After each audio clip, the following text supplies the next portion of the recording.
If you're PCSing to Langley Air Force Base or Fort Eustis, you probably already know by now that there is a massive base housing shortage in the area, especially at Langley, where consolidation of the F-22 training units has made getting base housing more difficult than ever. For many who are transferring to the region, the question becomes, should you rent a house during your time here, or should you buy? Welcome back to Moving to Hampton Roads. My name is David Tortellini, and I'm going to help answer that question in today's video. Stick around, and we'll get right to it.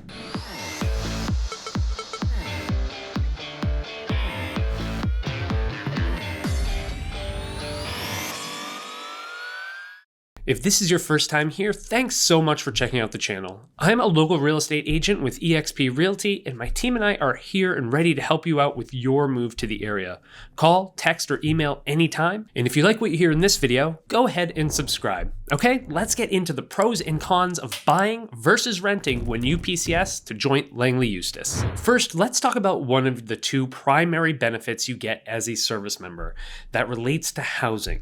And that's your BAH, your Basic Allowance for Housing. That's tax-free money from the government and is a wildly amazing benefit of being in the military. If you live on base, that benefit goes away, but you get free housing and utilities, and life is generally pretty easy in that regard. But when you live off base, the US government gives you that fantastic monthly housing allowance, which you can apply to either a rental or towards your monthly mortgage. BAH rates vary depending on where you're stationed and whether or not you have dependents. At Langley Air Force Base in Fort Eustis, they can be as low as $1,386 a month for an E1 without dependents and $2,022 for an E9 without dependents. Add dependents to that, and an E1 jumps to $1,830 a month and an E9 goes to $2,190. Officers, of course, are a little higher. An O1 without dependents is $1,647 and $2,019 with dependents. An 07, both with and without dependents, is $2,733. So that is a lot of money that you have available to you to use towards your off-base housing however you want. It's really cool. It makes the financial aspect of buying and renting significantly easier than for a civilian. But that leaves us with the big question of which is better for you when you get here, renting or owning. Let's start with the pros and cons of renting. Pro number one for renting is that you have very limited responsibilities. In that sense, it's the next best option to living on base.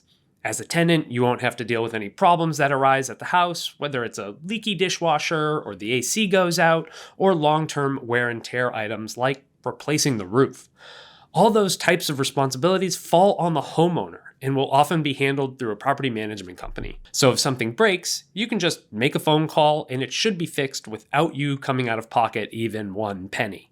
You will have some basic responsibilities like mowing the lawn and keeping the property in generally good condition, but it's nice to know that if something breaks, it's not your responsibility. Pro number two is that you have no long-term commitment. Most leases around here are done 1 year at a time, though you may be able to get a little discount for signing a 2 or 3 year lease. But in most cases, you'll sign a 1-year lease, and if you don't like where you're living, or you have a change in your family, say you have a baby for instance, then at the end of 1 year, you can pack up and move to a bigger house or a nicer part of town, whatever you decide is best. Just knowing that you have that flexibility can be really nice when you're moving to a new area and you need that first year just to get to know your way around. Newport News, Hampton, and the surrounding areas definitely have some sections that are better than others, depending on what you're looking for. If you decide to rent a home and it turns out to be the wrong fit, it's nice to know that it's only for 1 year. Pro number three of renting is my personal favorite. It's that if you can find a rental that costs less than your BAH, you can pocket the difference.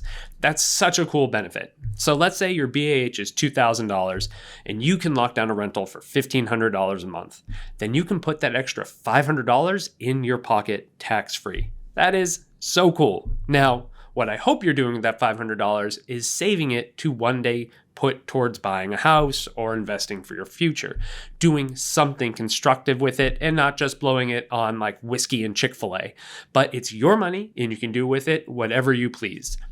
This, to me, is the number one reason why I would look at renting off base as opposed to base housing, giving yourself a nice little raise. Okay, so those were the pros of renting. Let's take a look at the cons. Con number one, you have no control over your home. Because you're renting, You don't own the house. It is what it is. Ugly paint? Oh well, landlord says you're not allowed to paint. Kitchen counters are ugly? Too bad. The landlord is not upgrading them for you. Refrigerator doesn't have an ice maker. Well, stinks to be you. The list goes on and on. From small upgrades to the big projects you may want to do to make living in the house more enjoyable. Unless you want to pay to make someone else's house better, they're just not getting done. The house is what it is. Con number 2, you have no equity in your home. All that money you pay for rent, it just disappears. Fairy dust. It doesn't exist. Well, it does go somewhere. It goes to paying off someone else's mortgage. We often say it's like you're paying 100% interest, except it's worse because there's no ownership at all.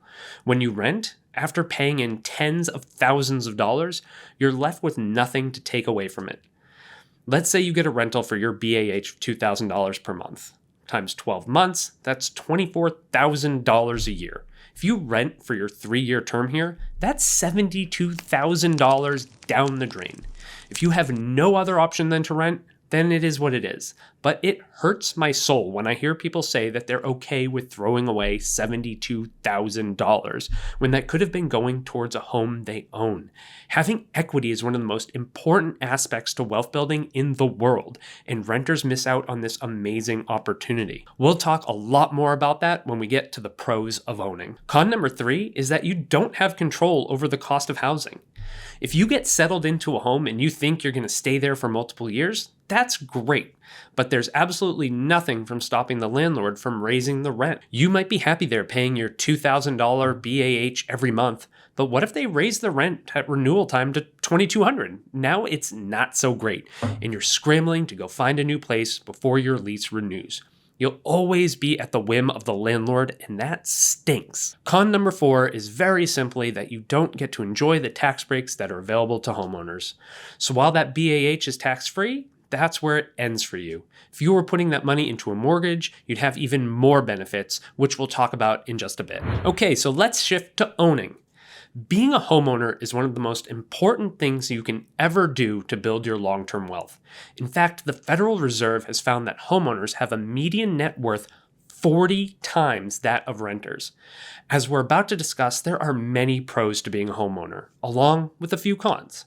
Much of this is going to be the exact opposite of the pros and cons of renting. But now we can elaborate on those a little more so you can really understand home ownership, both good and bad. So let's start with the pros and benefit number 1 of being a homeowner, and that is the VA loan. It's the greatest mortgage loan in the history of the world. The VA loan is a no money down mortgage, which means you don't have to put any money towards the purchase price of the house at settlement. If you have civilian friends who have purchased homes recently, chances are they put 3.5% down, 5% down, or maybe even 20% down to buy their home. These are huge sums of money that you don't have to come up with in order to close on a home using a VA loan. The VA loan also doesn't have something called mortgage insurance. This is an additional fee that gets added to other loan types that make their mortgages significantly more expensive. Well, you don't have this. All the VA loan has is something called a VA funding fee, which is 2.15% of the purchase price for first-time users and is rolled into the loan and is much less expensive than mortgage insurance. The VA loan is amazing and you should be taking advantage of it. Benefit number 2 of being a homeowner and not a renter is building equity. When we talked about renting, I showed you that an example that you're potentially spending $72,000 over 3 years and then walking away with nothing. Well, as a homeowner, a large portion of that $72,000 would go towards your equity in the home. Not all of it, because you're also paying interest on your loan, but a lot of it. And the longer you own a house and the more you pay it down and the more it appreciates, the more equity you have. And tapping into that equity in one way or another may be the greatest wealth building tool in America. See, once you have equity in the home, you have ways to leverage that equity to buy more assets, whether they be future appreciating assets or cash flowing. For example, when you have a lot of equity in your home, you can take out a home equity loan or a home equity line of credit against your home and use it to go buy a rental property. If you do it right, the renter could be paying for the home and the equity loan you took out, and boom, now you are building wealth. The other big thing you can do once you have equity is sell the house. When you rent and move out, that's it. You're done.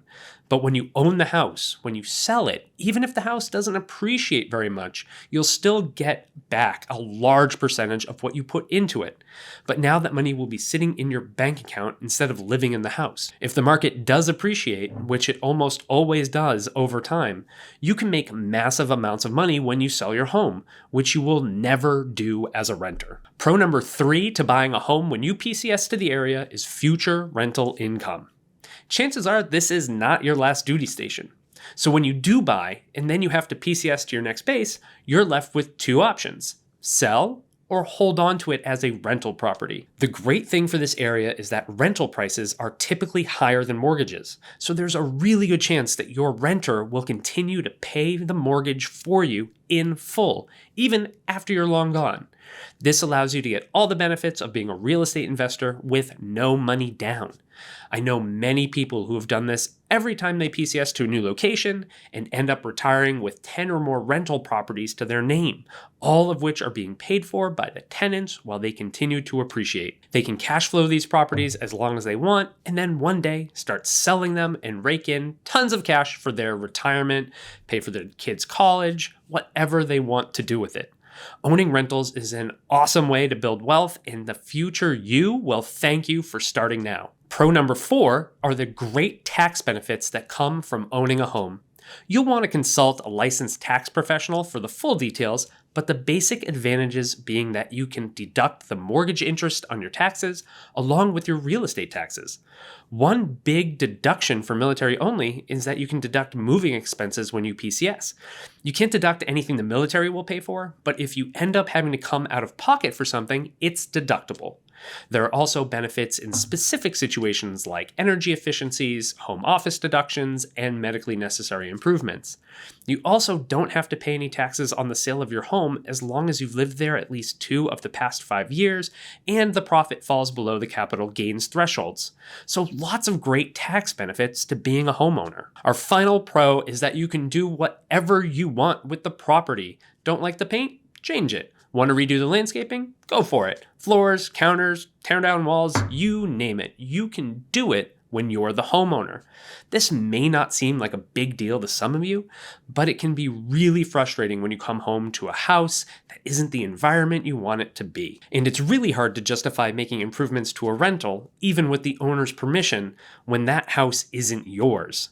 When you own, you can finally make your home everything you want it to be and have the upgrades and style that will make you happy and that are great for your family. With all the pros of owning a home, it can be hard to see the cons, but there are a few. Let's go over them. Con number 1 is that you are now responsible for everything that happens with this house. Appliances break, faucet starts leaking, roof needs to be replaced. It's on you. The cost of owning a home outside of the mortgage can add up over time, and they can often come without warning. We use things like home warranties to help mitigate against those problems, but some things just happen and you have to be able to deal with it. You also have basic upkeep and long-term upgrades that you'll want to do. So if you buy a home, make sure you have some money set aside to take care of any problems when they arise. Con number 2 of owning a home is that it can just make PCSing harder. When you rent and it's time to PCS, you get packed up and you leave and that's it. But when you own a home, now you have to worry about either getting it rented out, which requires finding a renter and getting that all set up, or a property manager who can handle it for you. If you sell, now you're looking at preparing your home with pre-listing improvements like paint and carpet, decluttering and staging, and then, of course, showings and inspections and all that. Selling a house can be stressful, and it takes some hard work to do it right. So if you're a homeowner and you get orders, there's an extra layer of complication involved with your move. And con number 3 are closing costs. When you buy a home with a VA loan, you don't have to put any money down on the actual principal of the loan, but there are closing costs involved with generating your loan and closing on the property, and they're not cheap. Expect them to run around 3% of the sales price. So if you buy a $300,000 house, you'll have to come up with $9,000, give or take, in order to close on the house. Closing costs cannot be rolled into your loan. However, they can be paid for by the seller. The issue there is that we've been in a seller's market for the past few years, and it's very challenging to find a deal where the seller pays your closing costs. They're definitely out there, but it's far from a guarantee. When I started in the industry in 2010, in almost every single deal, the buyer got their closing costs paid for by the seller. But those were different times. So your expectation going into it should be that you'll have to cover your own closing costs. Other bases here in Hampton Roads. Owning a home comes with its challenges, but in my opinion, not taking advantage of your VA loan along with your BAH benefit, I think is a huge mistake. You are better positioned to succeed as a homeowner than just about anyone else in middle-class America, and Hampton Roads is a great place to start your real estate journey because homes here, particularly in Newport News and Hampton, sell for far below the national median sales price.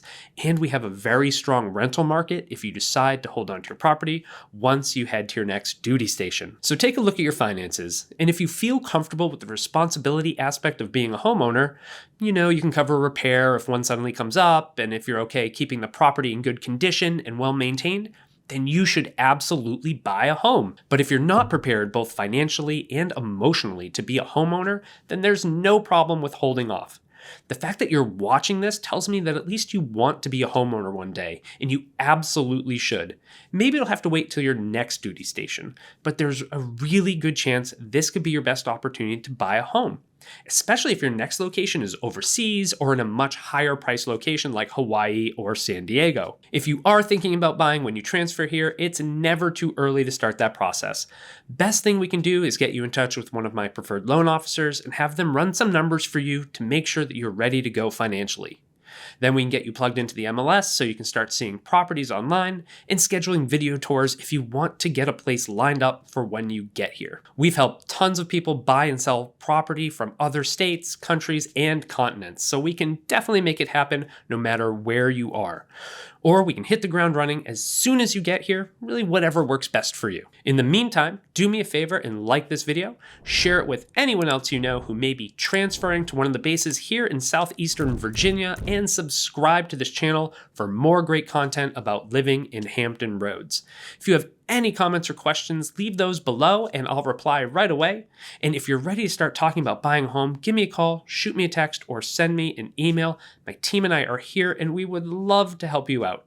Again, my name is David Tortellini. Thanks so much for watching, and I'll see you in the next video.